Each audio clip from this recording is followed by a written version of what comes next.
Bueller. Bueller. Bueller.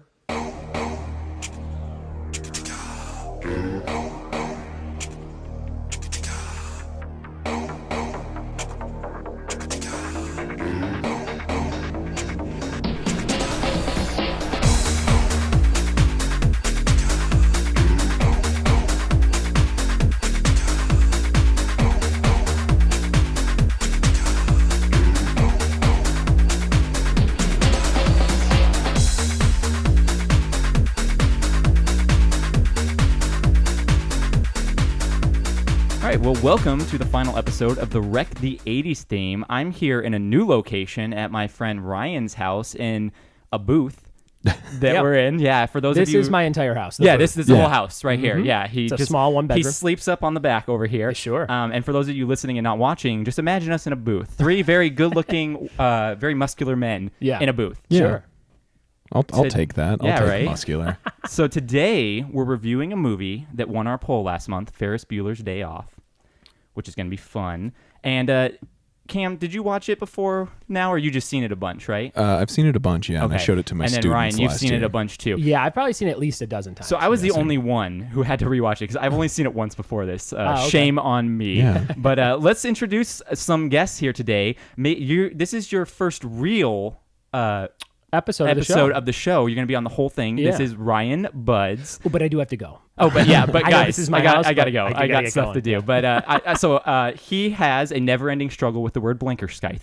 Yes. And we have my friend Cam here. I'm not even gonna tell you what that means. All right. My friend Cam, who That's most me. of you know, he's been on the show many a time. He is the better Cameron than Cameron Fry from the movie. Oh, I didn't even think about that. Yeah, Thanks. best Cameron. I was going to do a little shtick where I was saying what we were in the group, and I was going to be like, oh, Cameron's Ferris, and you're Sloan, and I'm Cameron, but Cameron should be Cameron. Right. So I do see Ryan as Sloan. Yeah, right, yeah. I'm the principal who was a criminal in real life. Yeah. Oh. Was he really a criminal in Yeah, real he had life? some child charges. Ooh, that really ruins the movie for me, Ryan. Dang. He got booked. He was on Deadwood. He was the town newspaper guy. Okay. And that was after that all came out. So I was like, well, I guess. Well, that kind of Weird. ruins my introduction of myself. My name is Jordan, and I already feel more like Principal Rooney than I am comfortable with. That was what I wrote to say. And then you brought that up. I'm so glad I kiboshed that. Oh, man. All right. So let's get into this real quick. Since we've all, except for me, seen Ferris Bueller a bunch, how do you like the movie? Is it one of your, not favorite movies, but is it one that you enjoy going back to? Or is it kind of one of those things where like, it's from the 80s, let's leave it in its place? I like a lot of 80s movies, and I think that the decade produced some of the best, most memorable, timeless movies. This is a movie that I don't love as much as everybody else. I think it's like a good movie. I've seen it a lot, but I don't ever bring it up like, it's not like you have to see this one. Yeah. Like what I mentioned, me, 1985's Clue is the movie that you are a I huge reference proponent more than for anything. Clue. Yes. So that's my go-to from the 80s. But this is good. And this was 86, right? 86, correct. Yes. Okay. And then because 87 Dirty Dancing came out, and as we will find out, Jennifer Grey played the sister who is That's also right. Baby from Dirty Dancing. Mm-hmm. How did you like it, Cam? Spoiler. Yeah, spoiler. Sorry, we're getting into the plot breakdown already. This is a movie that I think is very important and one of my favorite 80s movies, but it's now gotten to the point where if it's on TV or something, I'll turn it on and I just don't pay attention to it. Yeah. Because I've seen it so many times, but then I'll like chuckle every once in a while. Yes. I think it's really important for teenagers to watch it. And I think as we get older, it maybe is just kind of like losing that teenage You're luster. right. Well, John Hughes did a really good job with coming up with a caricature yet still reality of what a teenage life was like. And I don't know if that does translate to today anymore because reality's changed a little bit. Kids deal with a lot more problems in the sense like if it's not just bullying, it's cyberbullying. It's like this thing that's on steroids now, you know? So I showed it to my students last semester and they were all completely in, like dope. They loved it. Yeah, And, I think it is important to watch it around that age because that is when that's probably of the 12 times I've seen it, I was probably 10 times. Which is probably why Same. I'll just get a little bit ahead here. But initially when I saw it was probably beginning middle of college. So I was a little bit older. I was like 20 was the first time I watched it. And I didn't like it, honestly. I was like, oh, this is the movie everyone's talking about, whatever. And when I watched it this time, I thoroughly enjoyed it. I was intrigued the whole time. And I laughed out loud multiple times. I'm like, was I just a stick in the mud like 9 years ago, and now like I'm finally able to like laugh at this? Yeah, like, you were like a warm gummy bear in the pocket. I was just gonna say something am like very a warm similar. gummy bear in I the was gonna pocket. say the scene that I remember most from this movie is the warm gummy bear in the pocket, Which is funny because it's not really a scene; it's during the credits. Yeah. It's like one of those things that anytime anyone says gummy bear or I see a pack, I always think of that girl. Just So would that be considered your favorite part then? Because that was my next question. What's your favorite part of the movie? No, I love when they're trying to get that reservation. I think that's great. Yeah. He's That the whole sausage thing. king of Chicago. It's a great scene. I love the Sears Tower scene where they lean against it. Which I was kind of, were they actually, so I know they probably shot in Sears Tower for that. When they're leaning over and looking, and the shot where it looks down, I thought it was going to be a lot further down than that. Do you think they didn't shoot down from the top of Sears Tower? Oh, I see what you're saying. Because Maybe. I felt like it was That's a good too point. close to the ground. I feel Maybe like they can from only up shoot there, out of a window so high or maybe, something, I don't know. It just felt like not high enough. But then Yeah. again, I've never been to the top of Sears Tower, so I don't know. I have been to the top of the Sears And- Tower because I got engaged to my wife, Ashley Starling Buds, in the top of the top floor. That's So, super cool. It's pretty cool. There was it was this crazy weather night where it was very gray and foggy, and they had built this thing called the ledge, and you can go and it's like a glass box, and Yeah. you can stand over the Ooh, city. It's creepy. very creepy. Yeah. So I'm like, we're gonna get on this ledge. I'll propose on the ledge, and it'll be very cool. So we get to the top and the elevator opens up and it was just a solid gray wall. Yeah. And we're like, that's weird. I thought you're supposed to be able to see the view right when the elevator opens. And you could, but it was so dark out. There was nobody up there. Was it just foggy up just there? fog- Like down on ground, you didn't realize it It was until still you got foggy, up there? but Okay. it was like solid gray. Okay. Like you were in it at Yeah. the top.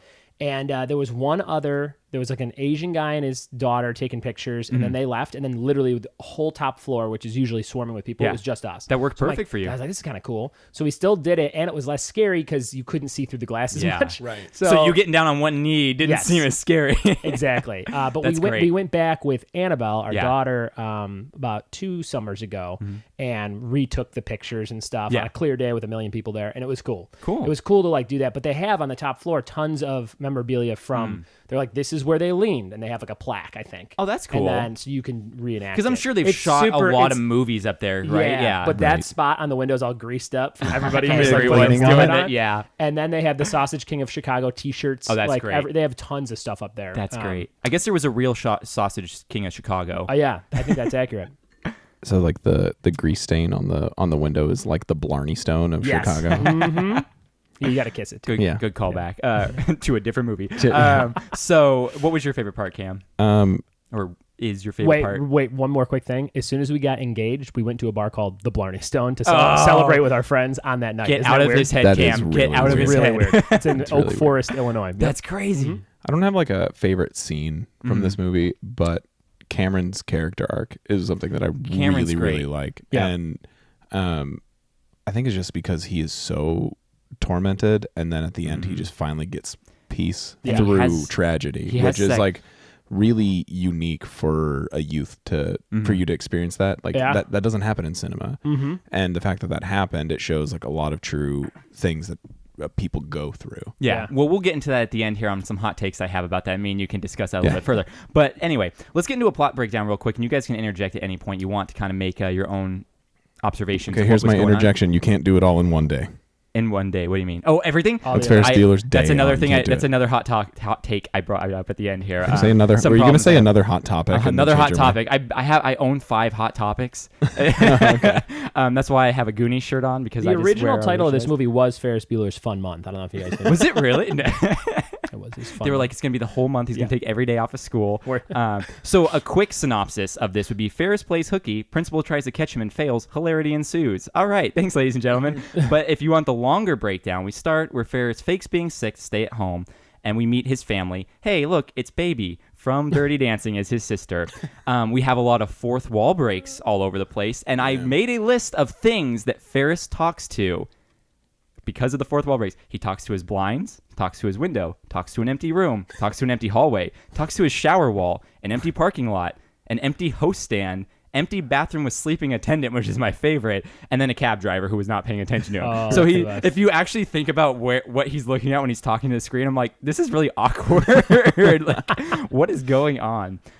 Do you like the wall breaks? The So here's the thing. I'm so acclimated to wall breaks now, because this was probably one of the first times they did it in cinema, was a fourth wall break. correct me if I'm wrong. I think you know more about cinema than I do. You're wrong. But what this is I mean, things from like the 30s and 40s. Broke the Wall too.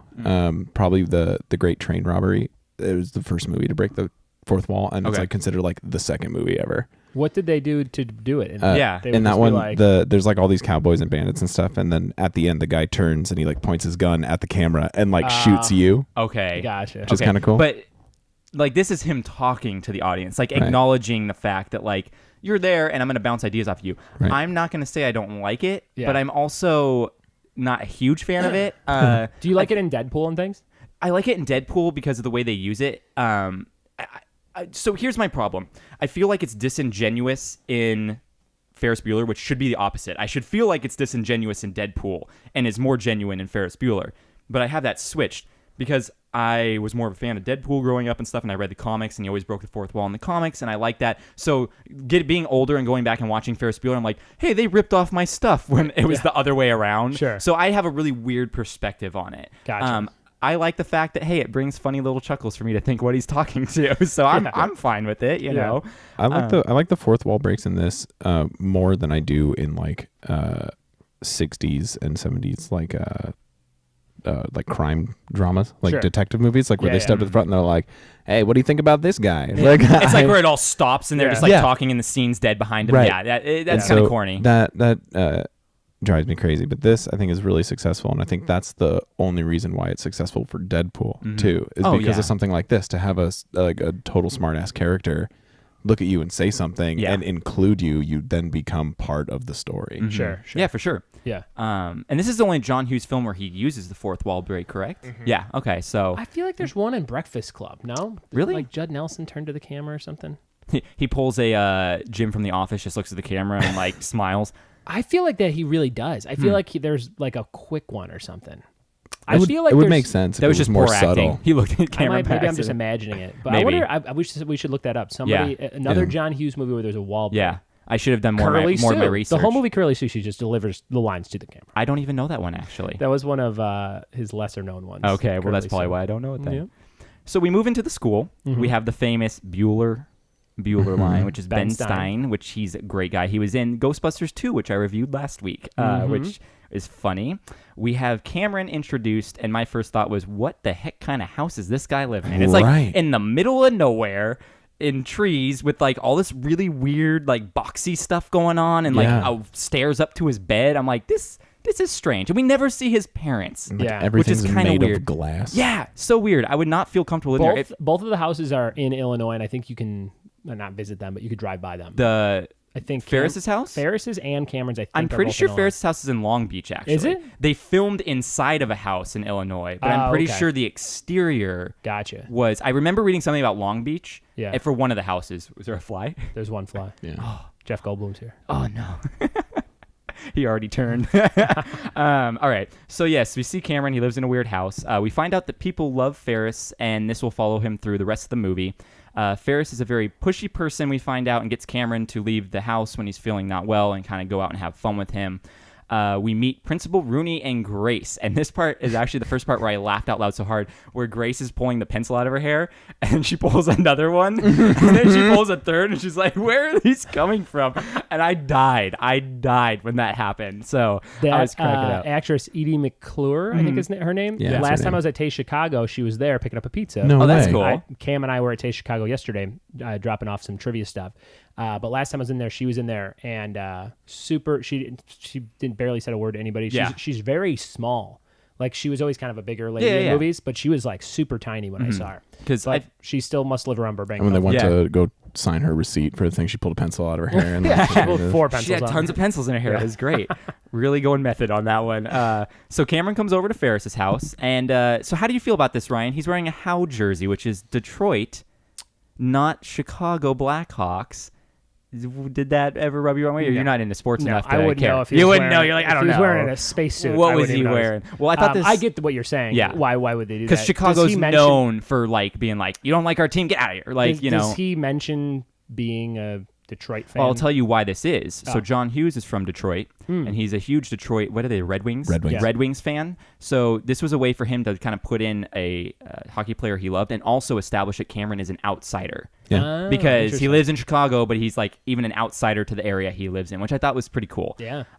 So it makes you think like when you write your own stuff, you're like, oh, I should make it more layered. I don't think that hard. This onion, I'm you like, just want to pull this back. guy talks funny. Yeah. You know, like this guy's great. This People character love him. is an Italian person. Yeah. Well, I'll be honest with you. I don't know if John Hughes intentionally meant that, but that's what people have extrapolated. Yeah. And that was my biggest problem in English class when they're like, what did the author mean by the color of this vest this person wearing? I'm like, nothing. He just picked blue. We're drawing the conclusion ourselves. Like, we had to do about 20 papers. They were called close reading papers, and you just had to take one little thing. I mean, you know, as an English person, probably doing these same things.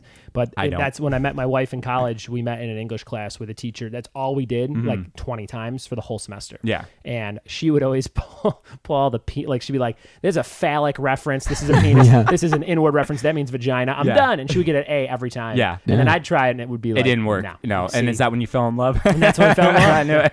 This Like, girl's you should talking start about writing my phallic shapes. papers. Yeah. Will you marry me? Yeah. Meet me in the Sears Tower tomorrow. Yeah, art school is basically just deducing which image is a penis or not. Yeah. And It sounds like psychology too. I did that for 6 straight years. So. Nice. Yeah. Is it weird that every time I take a Rorschach test, everything is an erection? Yeah. Sure. Sure. It's weird. It's even weirder when you get one. Yeah. While looking. I've only lost 3 doctors because of that. So moving on, we have now we're moving back to Cameron and Ferris, and they're taking out the '61 Ferrari, and we get the oh yeah. And so they take that out. They go out to have fun in the city, and they pick up Sloane on the way, which is Ferris's wife, another character who's a high school student and is at school. And I don't know. Do you guys know Catfish? Do you watch the show at all? Yeah. I've seen a few. Okay, yeah. So I love watching Catfish. Don't hold that against me.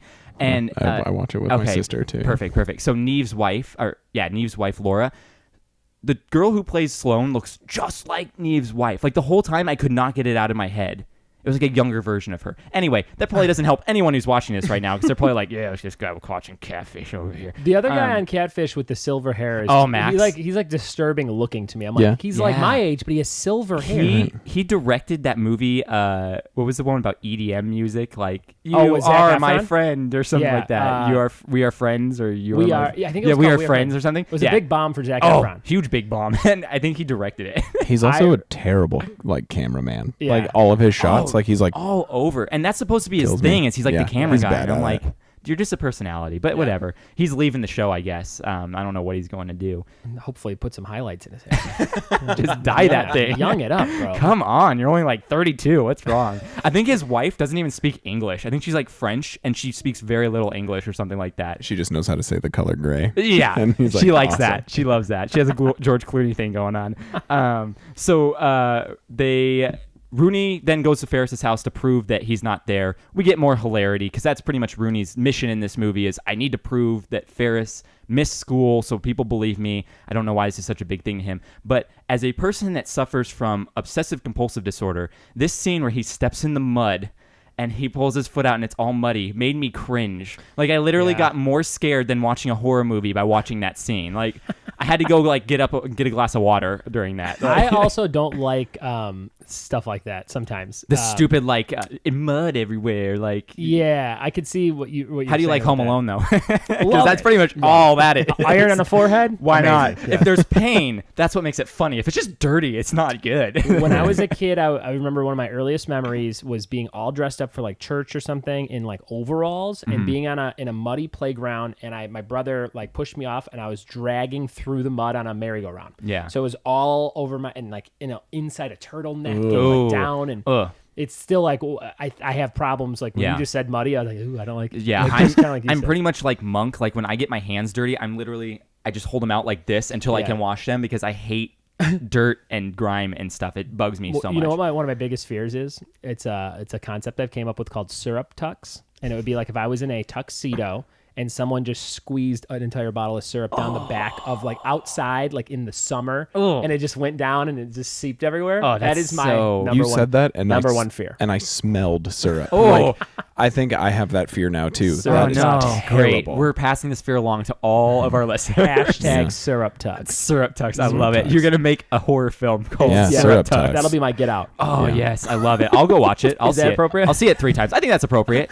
It's not racially insensitive or anything. Yeah, no, that's totally fine. It's just as layered and amazing. Anyone who's not watching, we're three black guys sitting here, so we're fine. Yeah, that's totally fine.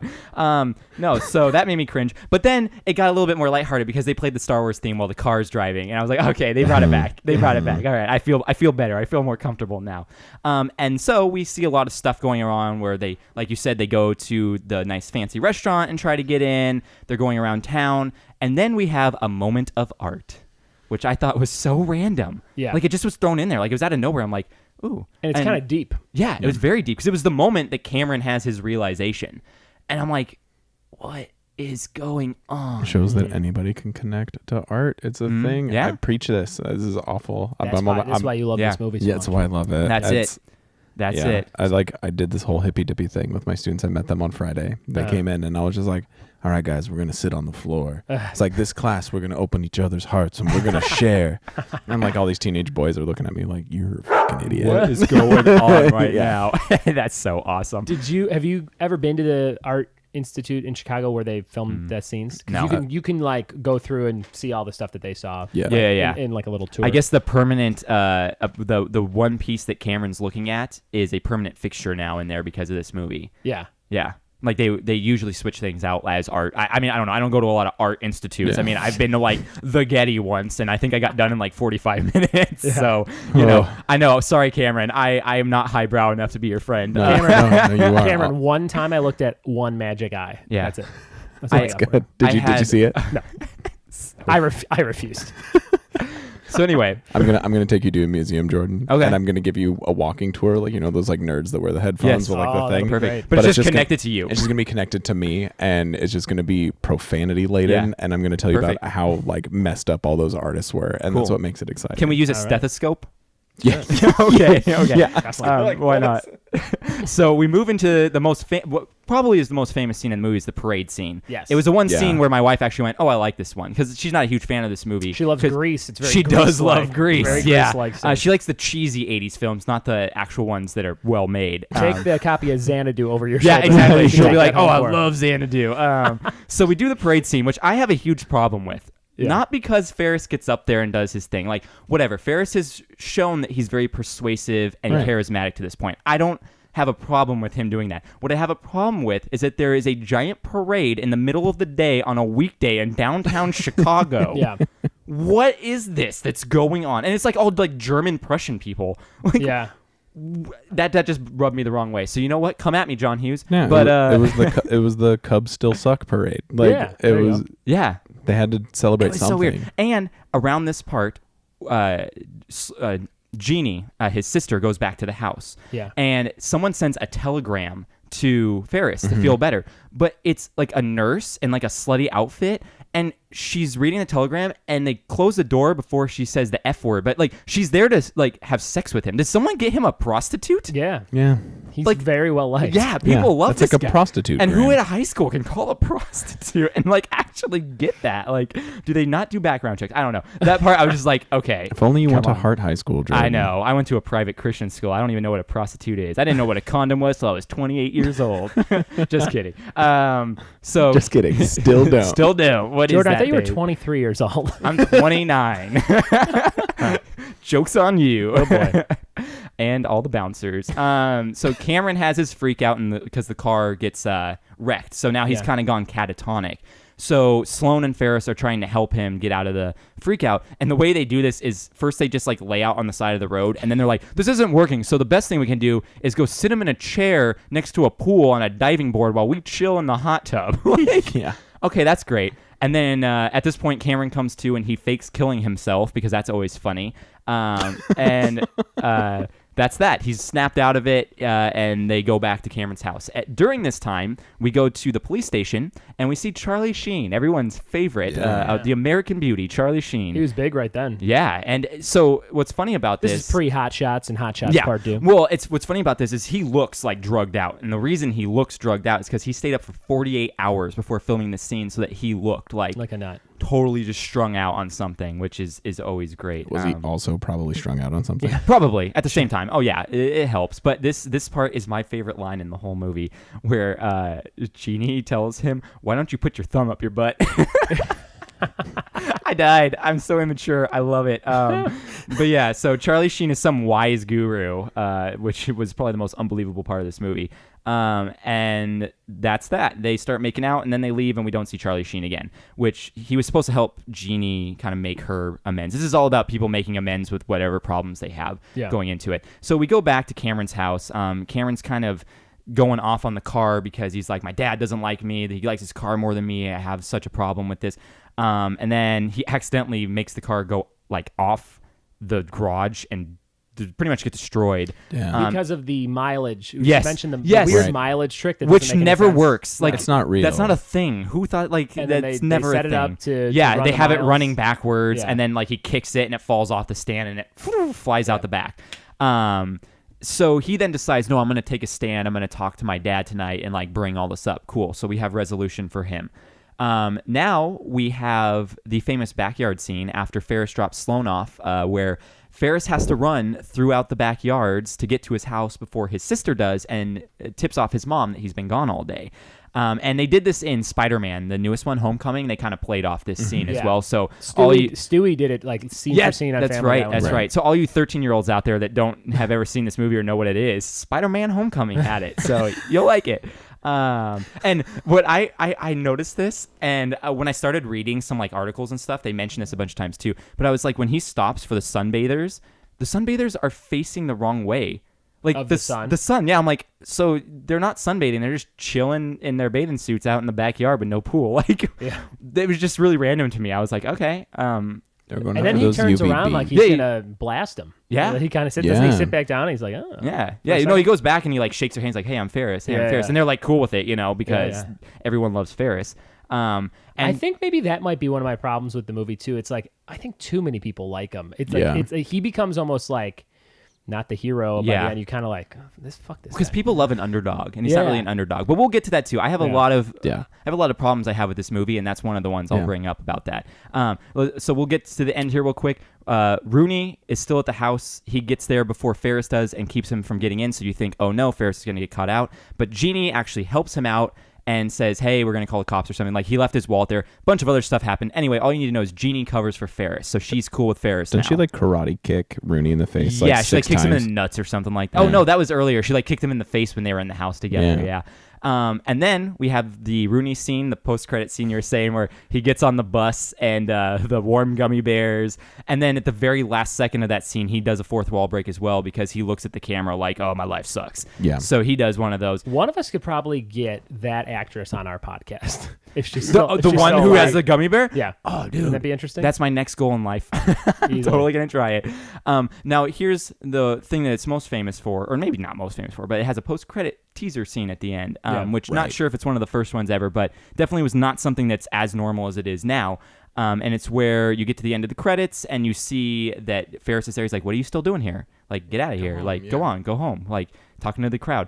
My problem with this is it's not a real post-credit scene because during the credits, there's a whole scene playing out during the entire credit sequence, which means no one had to sit there bored reading names that they don't know to get to a scene that they got to watch.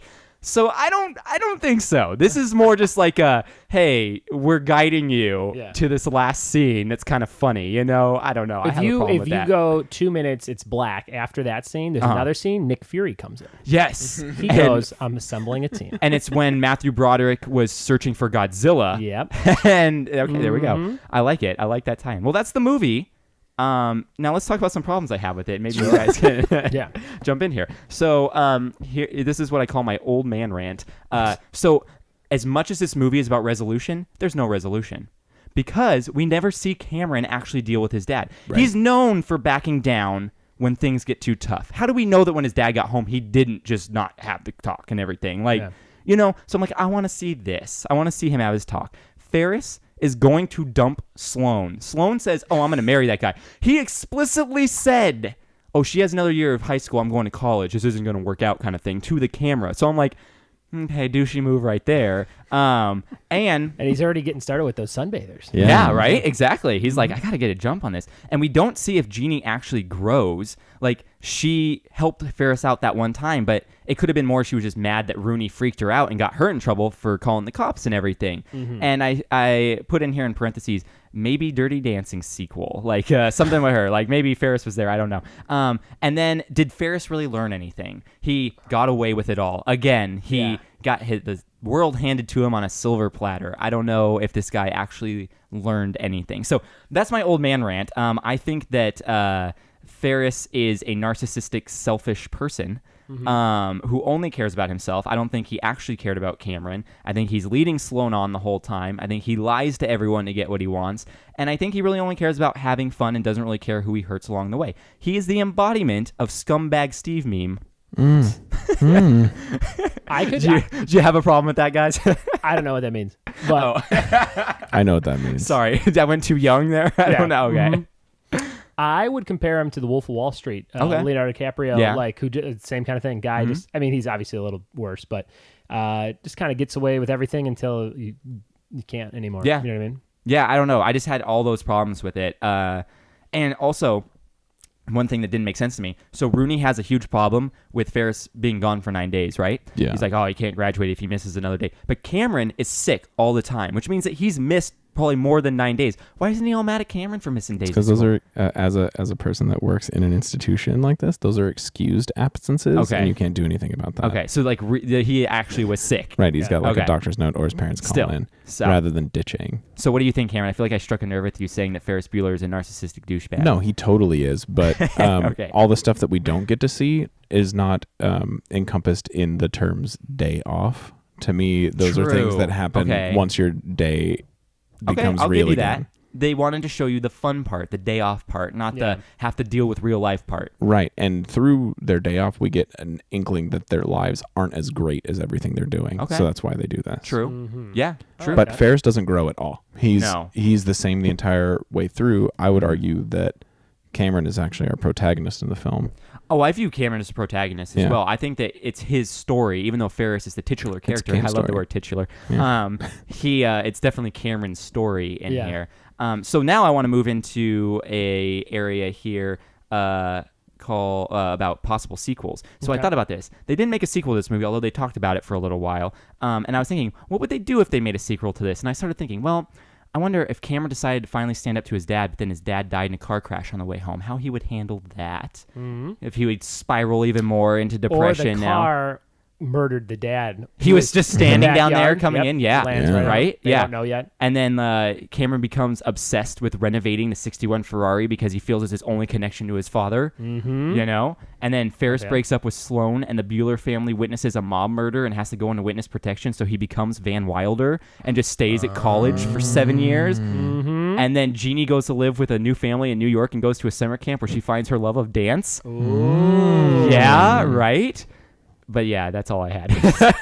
Not so good. The Cameron storyline sounds like the worst version of Batman ever. Oh yeah, dude. Which is funny you mentioned that. I watched Batman Begins last night because I'm going to watch the Nolan trilogy again and then go back and watch all the Tim Burton didn't do all of them. He just did the first one, right? Schumacher. And then Joel Schumacher did, then Tim Burton. And then was it someone else? Tim Burton, Schumacher, and then Nolan. But Schumacher did all the other ones. I don't know. I'm bad at this. Batman and Batman Returns were Burton. Okay. Batman and Robin and Forever. Batman Forever were Schumacher. Okay, cool. I thought there were 3 in there for some reason. Maybe because there's 3 Batman. Batmans? Batmans. Okay. Well, here, let's do some fun facts you guys probably know about this. You want to interject anything? I feel like I'm talking a lot. I have a lot of content. I'm trying not to go too long here, so. Sure. No, I think you did great. Okay, thanks. Yeah, fine. Great. I thrive off of validation, so thanks, guys. Jordan, you're the best. Thanks. Perfect. Perfect. If anyone wants to comment that I'm the best, I would really appreciate that. So some fun facts I have here. John Hughes wrote the script in 6 days. Wow. Yeah, That's crazy, absurd. right? Like, how does anyone do? Whenever I hear that, Jon Favreau wrote Chef in like a week. Yeah. And I went to a screening of it, and he was there, and he said that. And I said, how do you know what you wrote in a week is any good? He goes, you don't. He goes, whenever I've done something like that quick, like Swingers was like a couple weeks and whatever. He goes, when I know I'm done and it feels like I really finished something, he's like, I hope it's good. Yeah. And then you start showing it to people and then they're like, oh, it's good, you know? Well, as a comparison, I'll tell you this. So he wrote this in 6 days. Yeah. R.L. Stein took 3 weeks to write every Goosebumps book. So, I mean, wow, that's crazy, right? Like, I thought 3 weeks was a could it short take- amount of time. How could it take 3 weeks? I know, right? Wait, in in 3 weeks he wrote every single. No, in 3 weeks he wrote one. I might believe that. Yeah, one That'd be Goosebump great. book every 3 weeks. You know how he wrote his books? He started with the title and then came up with a story after the title. Love it. So he would come up with some Crazy. random title. You know he liked. why? I bet because he was a joke writer. He used to write like kids jokes. So I bet he would like. It's almost like a punchline. Yeah, he was joke a kids. situation. He was a kids writer He's before like, what's that, the punchlines? The title, and then I'll just figure the other part. Right. Out. Yeah, so crazy. Alan Ruck, who plays Cameron, was 29 when they filmed this. Wow, and he's he playing did an seem a lot 18-year-old. older. Yeah, like looking in the face. But I still believe that he You're could have been. 29. I'm 29. You're 29. I'm 28. 28. I turned still- 29 in I still look like November. I'm 16 though, so I could get away with Yeah. it. I You think. could do it. Yeah, I could totally do it. We should make a movie for your podcast.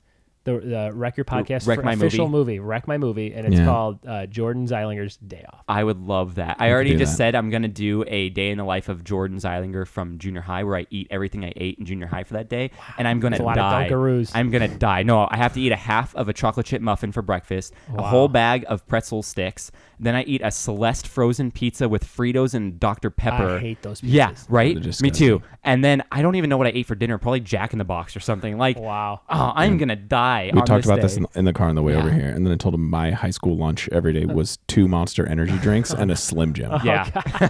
Which I think he has me beat. Yeah. that would kill you. I remember chugging 2 liters of Pepsi Blue. Oh, Drinking. yeah. I'm actually drinking. I I love never Pepsi have Blue. Pepsi in the house, and I happen to have this 80's can. If you're watching this Yeah. video, and it's got Ray Charles on it, but there was a Pepsi Blue Yeah, in like I the love early it. Pepsi 2000s. Blue was Raspberry. delicious. Yeah. And it was right, I think maybe when Halo came out, the very first Halo, or so we were playing some game like crazy, and we're chugging Pepsi Blue, and I remember being like, "This is probably like windshield washer fluid." Yeah. Same color, same taste, must be. I was so bummed when they got rid of Pepsi Blue. That was Same. my favorite Pepsi flavor. Bring it back, Pepsi. Remember Pepsi Twist with lemon? Yes. Yeah, I remember that. I was such a soda drinker. Now I just drink a lot of beer. I just drink soda every now and then, but you I know. do like a nice sody pop. every Yeah, now and then. those soda pops. Do you call them sodas or pop over in Chicago? Chicago pop. Pop. And then when I moved here, everybody calls it soda. So now I say soda to appease everybody. Yeah. But they're all assholes. Well, that was like one of my friends moved from Colorado, and we were calling it soda, and he's like, "What the hell are you talking about?" I'm like, "It's Coke." And so he's like, "You mean pop?" I'm like, "Yeah, sure, whatever. Yeah, that's fine." So another fun fact: Matthew Broderick and Jennifer Grey, who plays Jeannie, his sister, got engaged before the movie's release, so they were dating. Interesting. But they broke up, and guess who Jennifer Grey actually married? Patrick Swayze. No, I'm just kidding. Charlie Sheen. no. She married Clark Gregg, who plays Coulson in all the Avengers Weird? movies and the Marvel's Agents of S.H.I.E.L.D. Weird. Yeah, that's right? really weird. Did you know Clark Gregg wrote the movie What Lies Beneath with Harrison Ford? Did he really? weird, Yeah. too. Isn't that weird? I don't know. I don't know much about that guy, but every time I see him, I like get butterflies in my stomach. Is that weird? Okay. Yeah. No, I really do like that guy. He seems like I've watched him on a lot of panels and stuff. With the 3 bullet points we just said, he's got to be one of those guys that's just like very versatile. Yeah, I they're think like, so. This guy's just good at everything. Yeah, no, he seems like that, and he seems really funny, like just a funny kind of person. He was great on that Julie Louis-Dreyfus show, New Adventures of Old Christine. She I was, never like, his watched that, ex-husband on actually. it. Her ex-husband, I think, but they raise a kid together or Yeah. something. He's great on that. I'll have to check that out next. Wreck My Clark Gregg. So the parents, Ferris's parents, met on set and actually got married and had kids as well. So this movie was just filled with love in the air, which is great. Tons of people getting together. Real quick about the parents. yes. Did you remember the scene in Not Another Teen Movie where the parents are Ferris Bueller's parents to Chris Evans? Yes. And, Oh my gosh, you're right. And Yes. they're much older because that was almost 20 years, 20-ish, 15 years later.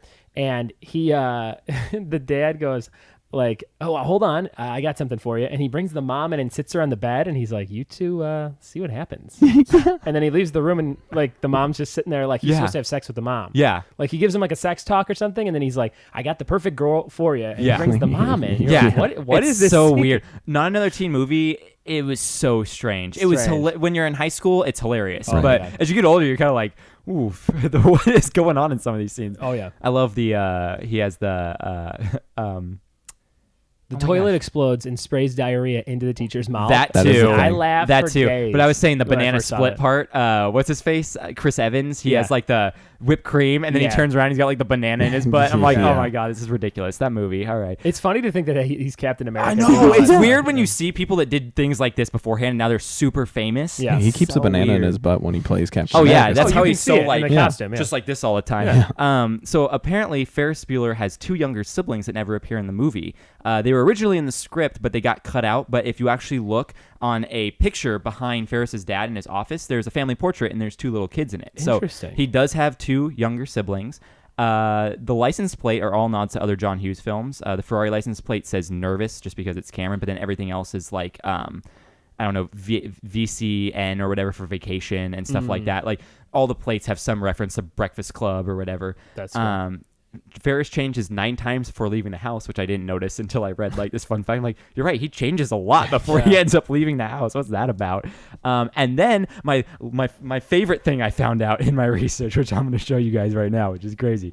There was a Jordan, why are you taking your pants off? Oh my gosh! Oh, it's because I kept it in my pants. I had safekeeping. Is it a banana in your butt? Oh my god! Oh, Ryan. So Ferris Bueller has a TV show that came out in 1990, and it has Jennifer Aniston playing his sister. I've seen this trailer or something. Oh my god! So I have the opening that I'm going to show you guys right now. It's like a 3-minute opening. There was an Uncle Buck show too. Really? Mm-hmm. Uncle Buck series. What is with all these people thinking they can just do whatever they want? All right, guys. Yeah. People.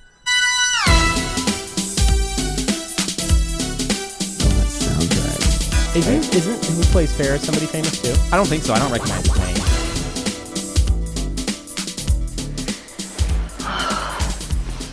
Can you see? Yeah. Life is one damn thing after another. Mark Twain said that after he changed his name. I'm Ferris Bueller, and I've never changed mine. Once they put me up on the big screen, it was out of the question. But come on. Matthew Broderick as me? No way. He's too white bread. Too two-dimensional. Too Tootsie. Goodbye.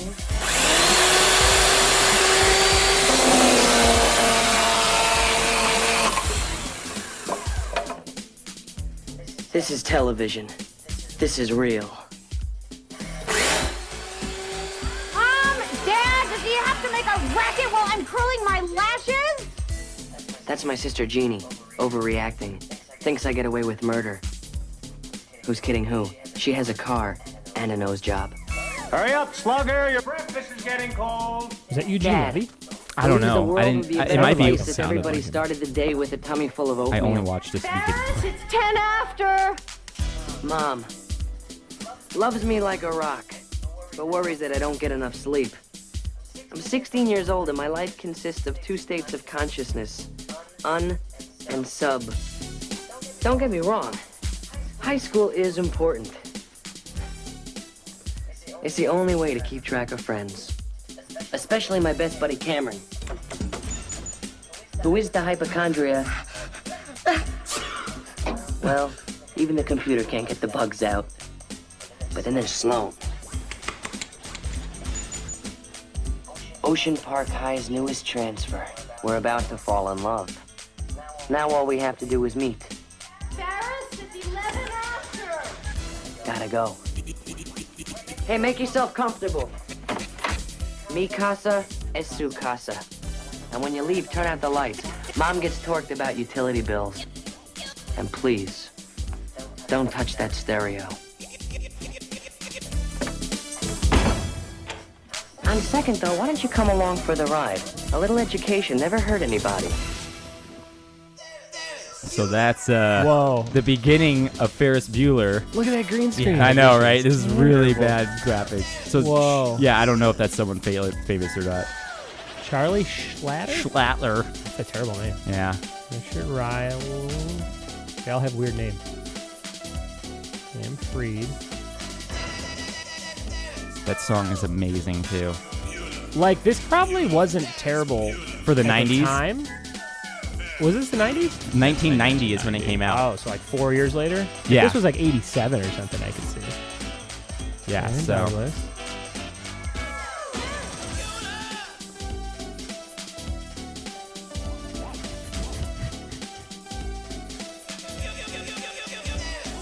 I like that he was like, do you think that's how that dude talked, or he was trying to kind of sound like Matthew I Broderick? think he was trying to sound like Matthew Broderick. Like, so here's the problem why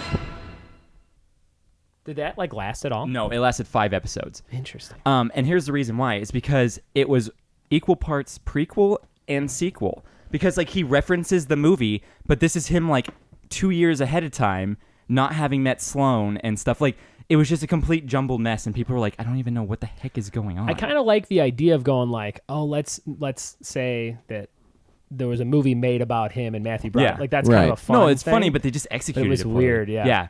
Okay, so the last thing we're going to talk about real quick, and then we're done, is Conspiracy Corner. So you guys, I'm sure, have heard the Fight Club conspiracy, correct? No. No, you haven't heard the Fight Club conspiracy? No. Ooh, don't drop that. That would be bad.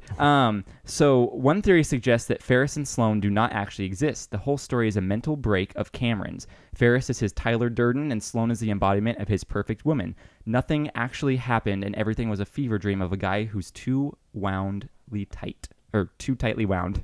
Yeah. Okay. So that's that. Here's the reasons why I say no. Here's evidence why this is true, possibly. Everyone loves Ferris so much, which is how Cameron wishes people viewed him. Uh-huh. And it explains how they can see the whole city in one day. So those are the evidences for it.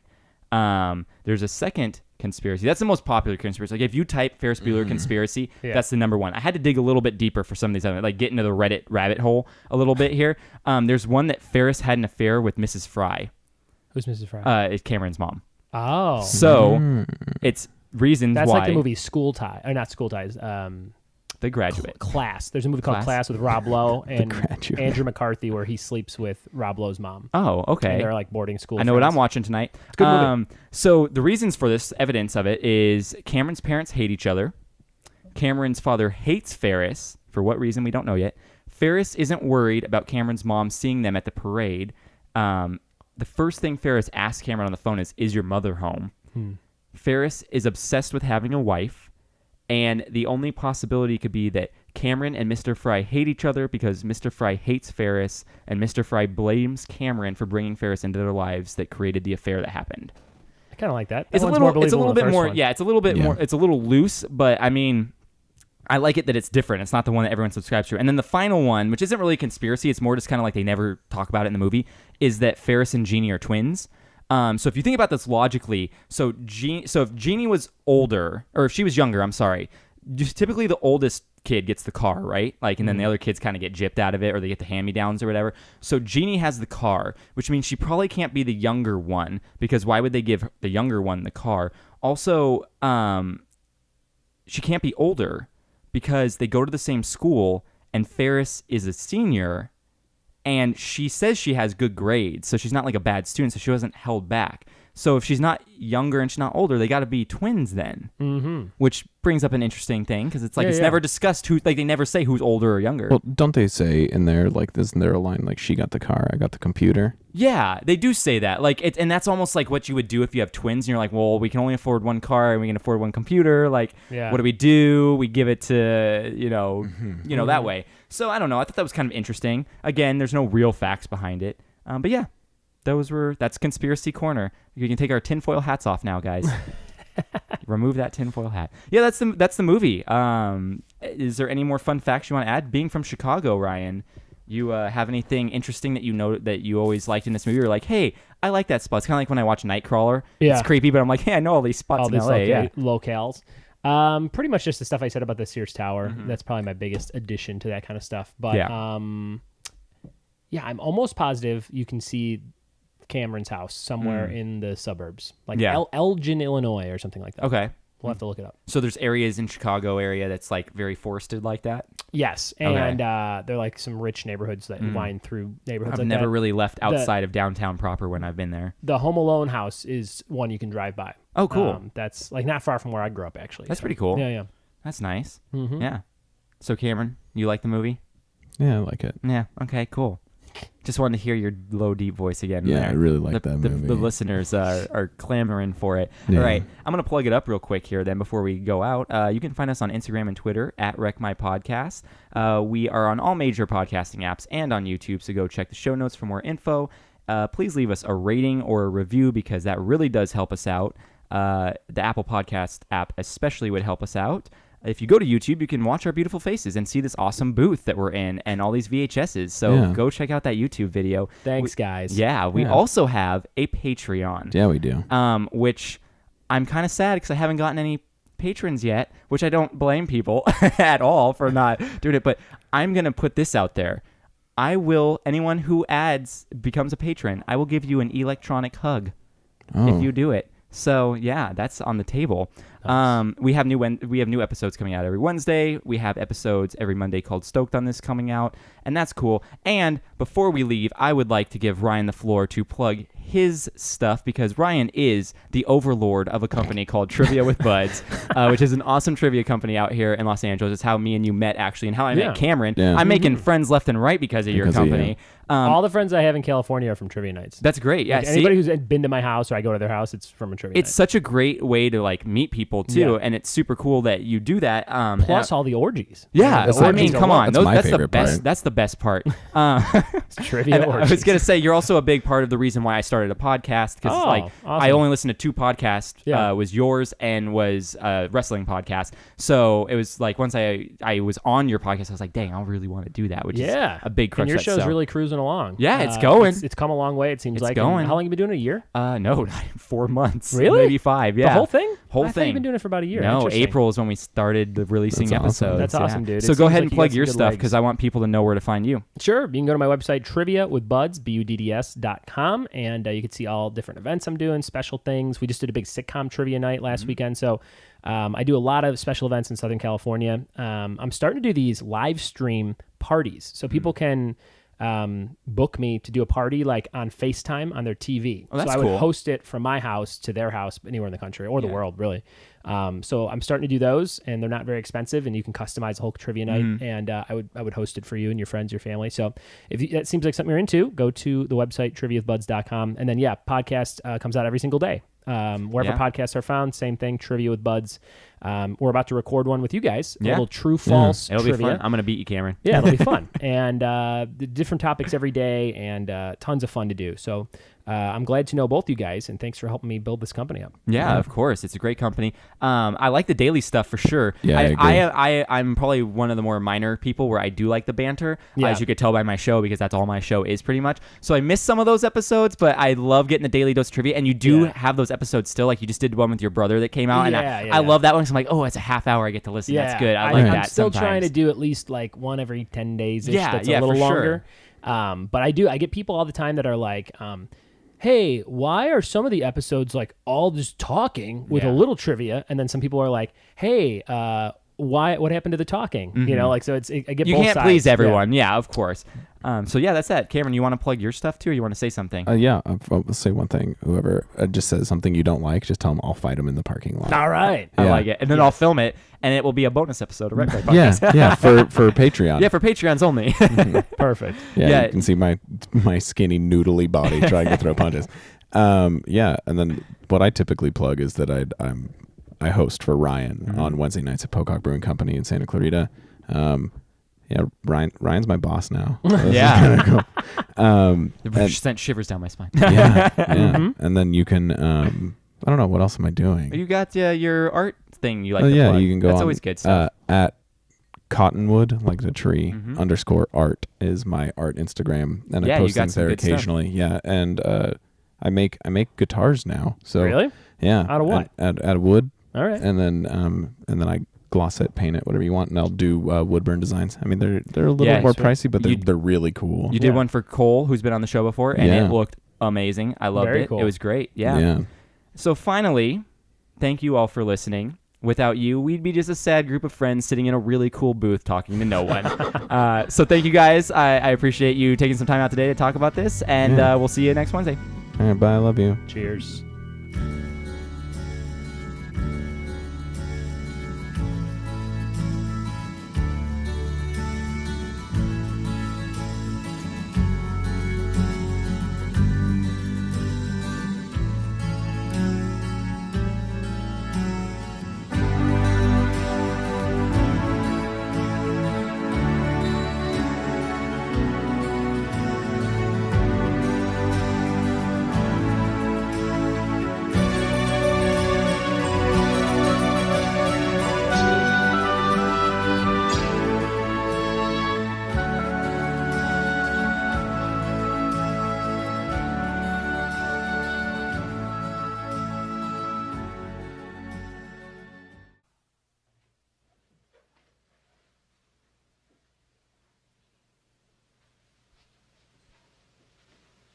You're still here?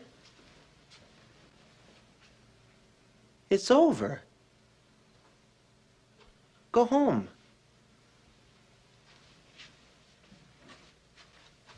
Go.